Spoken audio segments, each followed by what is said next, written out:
Welcome back to Country Homestead. On this video, we're finishing up the front porch as we finish building it and putting a roof on it. We hope you enjoy it. Appreciate you coming back, and please like and subscribe.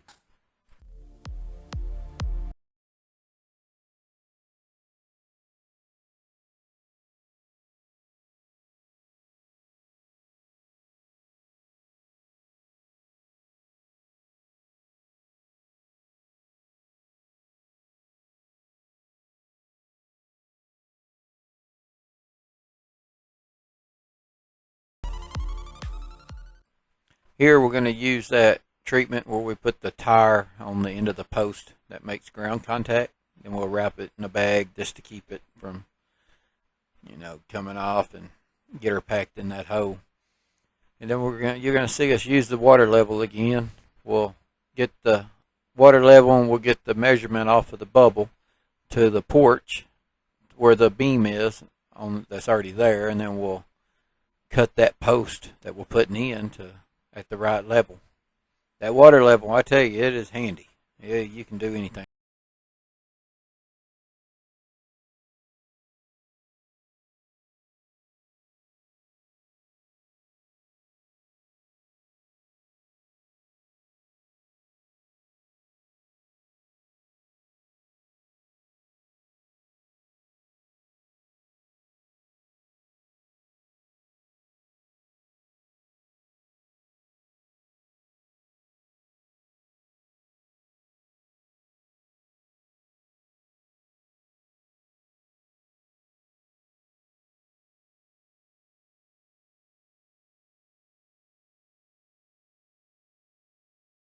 2x4 and screwing that post to it so we get the right length out from the house, and then we'll put our angle bracket on it there to make sure it's level, and we'll just get it all squared up the way we want it by coming off of the edge of the porch and coming off the edge of the house.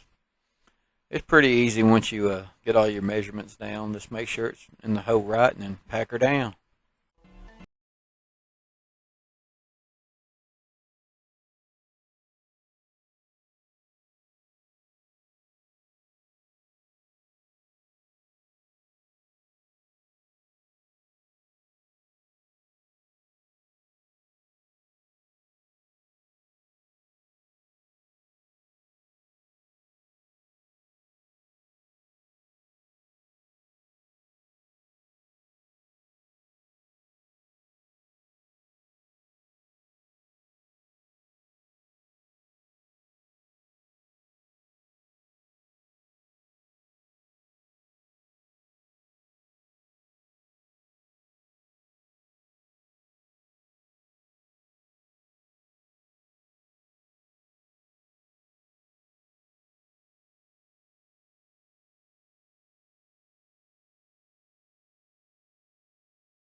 And here we're using the 1x4s again to attach the beam to the top of the post.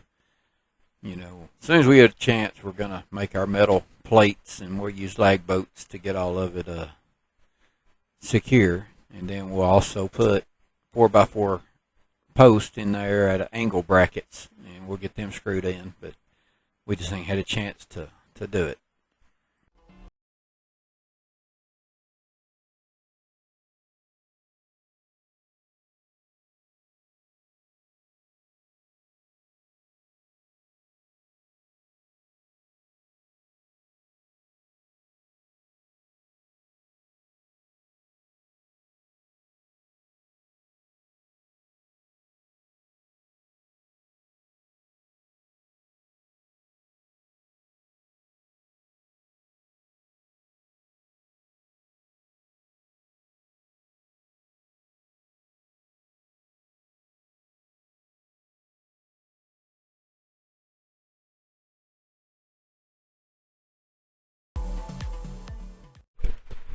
Now this lumber we're going back up with, the post and the beams we cut on the sawmill in that Woodland 122.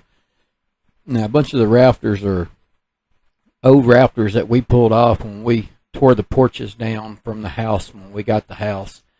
This house had a porch all the way down the front and, you know, halfway down the back, and had a big deck out back, about a 40-foot deck. We got all the lumber that we salvaged. And so a bunch of these rafters are rafters that we took down, and we just get cutting them to make them back the way we want them. And we also bought some new treated rafters that we're putting up too. That way they fit in them hangers good.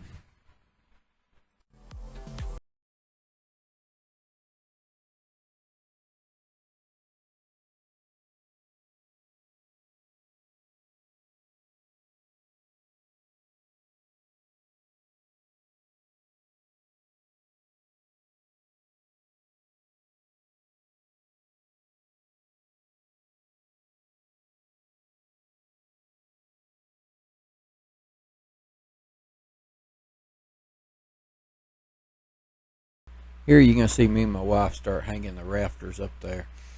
Ahead of time we went and measured in between each rafter hanger on the house and marked it down, and my brother-in-law and my niece they're cutting the dead wood that goes in between the rafters.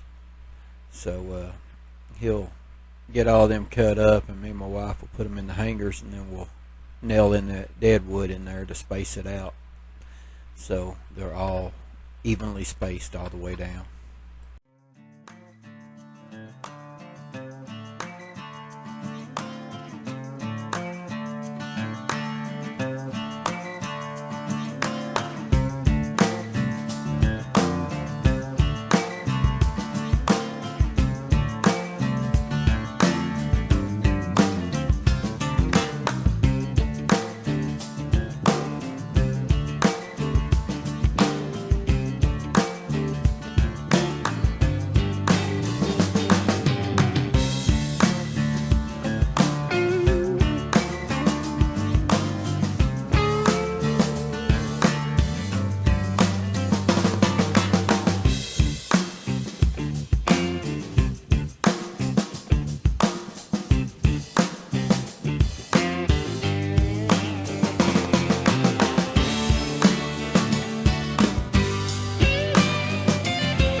all of our slats that we put on that we screw our tin to are all rough cut that we cut on our sawmill. They're a true 1x6.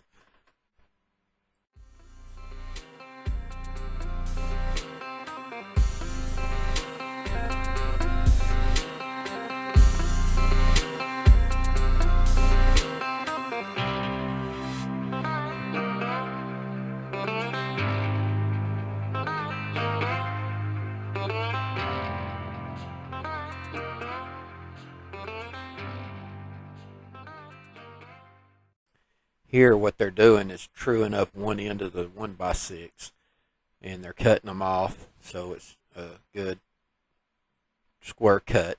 And once I get them on there and get them nailed down, we'll let them overhang the end of the porch. So once I get my tin up there, I will know what my length is on them 1x6s, so we'll have them cut right before we put the last sheet of tin on.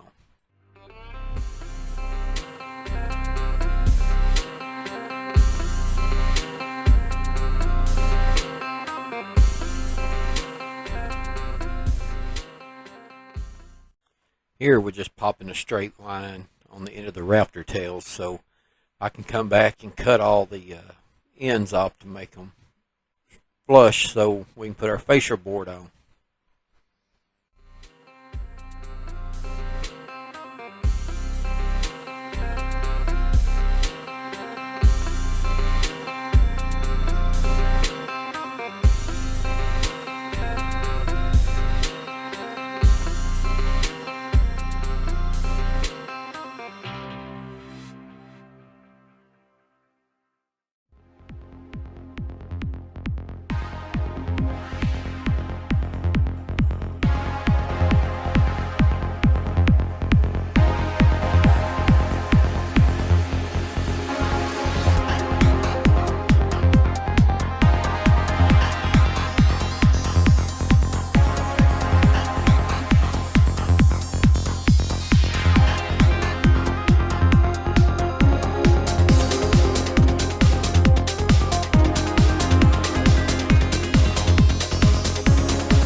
Here we start to where we're going to nail our fascia board on.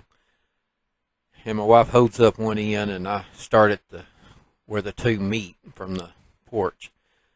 And usually I put 2 nails in each, rafter. And being behind it and I'm nailing in towards me. And you just got to be careful with it because you'll see at the end I hit a knot and the nail comes up out the rafter and my arm's laying there and it kind of nails my arm into the rafter.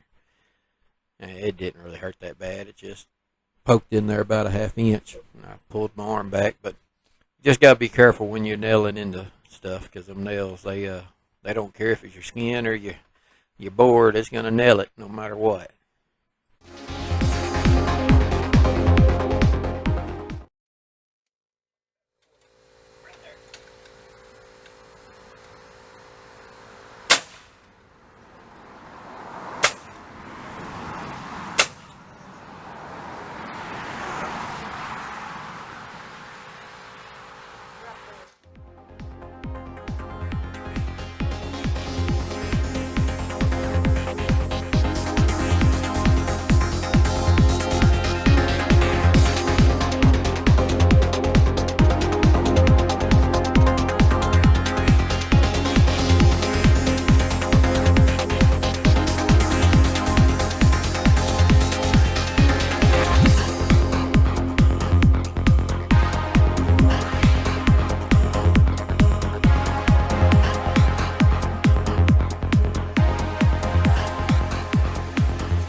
Here you'll see us start putting the tin back on, and we got to lift up the end of the tin so we can get it under the lip of the tin of the house. We're sliding under it in about 8 inches to 12 inches.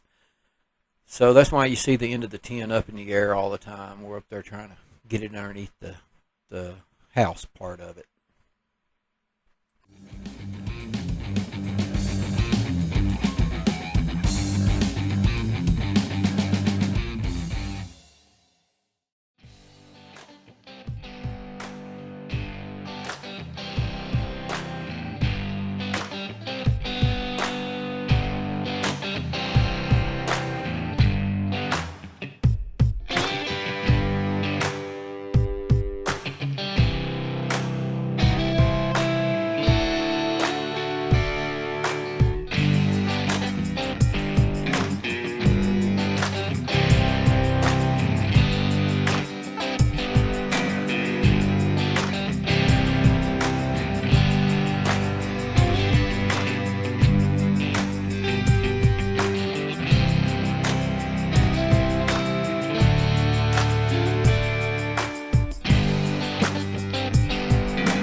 Here I was on a very important mission. If you'll see over on the right side, I'm kind of laying on the tin. Seen a great big old green lizard up there, and my grandbaby, she just loves them lizards. So we was trying to catch it, and ended up it finally jumped off the roof when I was trying to grab it, and it landed by her, and she actually got it. So she was happy.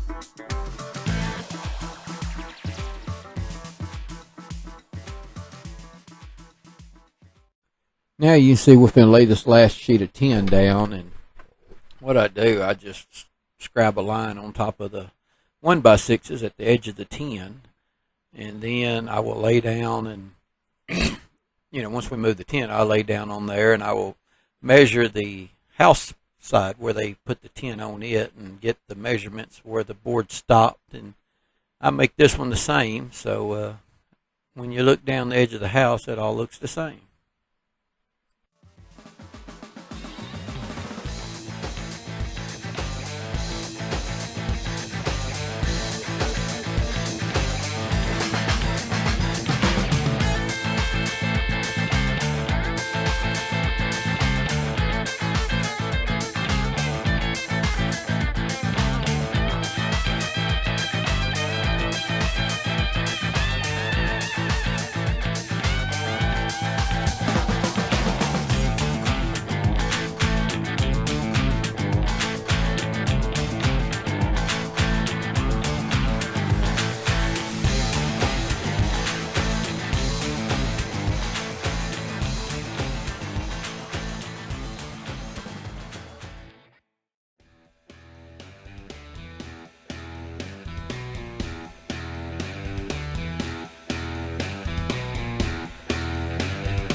Here we're going to put a set of steps on the end of the porch there under the awning, so we want down under that awning, we can just walk straight down it.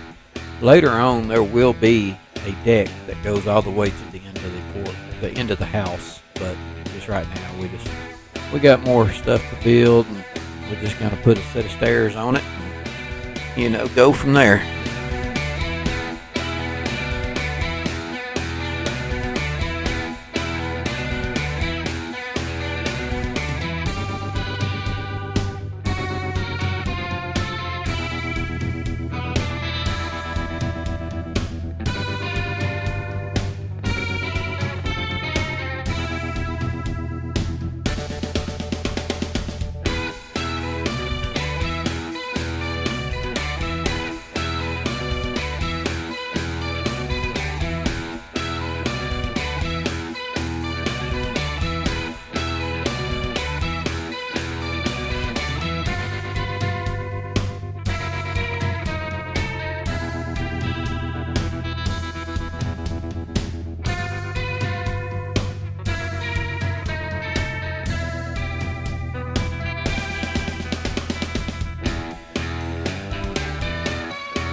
Here I start cutting the edge of the tin to make all of it, level all the way across. So some of the tin stuck out a little farther than the other.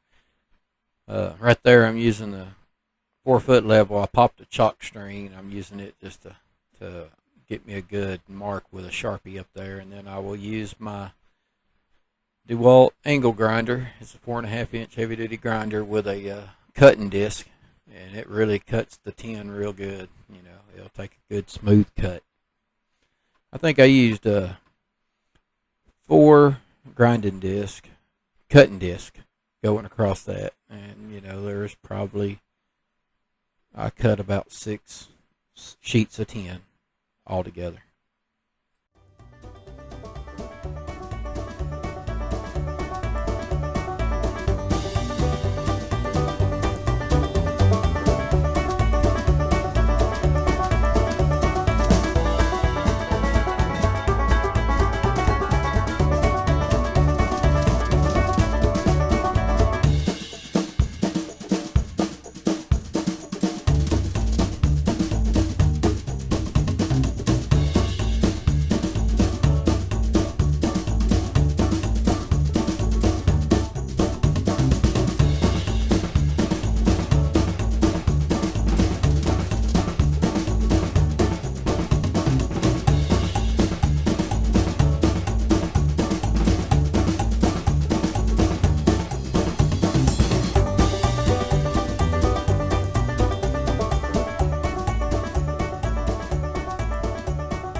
And again, we're getting to the end of the video, and I just wanted to thank the family for helping out and working. And we had a good time. Saturday we worked all day, and then we went down to my father's and had Easter dinner and a little egg hunt for the kids down there. The whole family met up down there. That was a big deal. And then Sunday we started working again, and then my mother-in-law and a bunch of the other family came on out again and out to the place there, and we had Easter out there, had a good Easter dinner, and we had a good times, you know.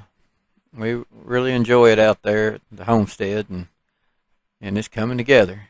And we just want to thank everybody for coming and watching the videos and supporting us. And if you don't mind, like and subscribe, and we'll see you on the next one.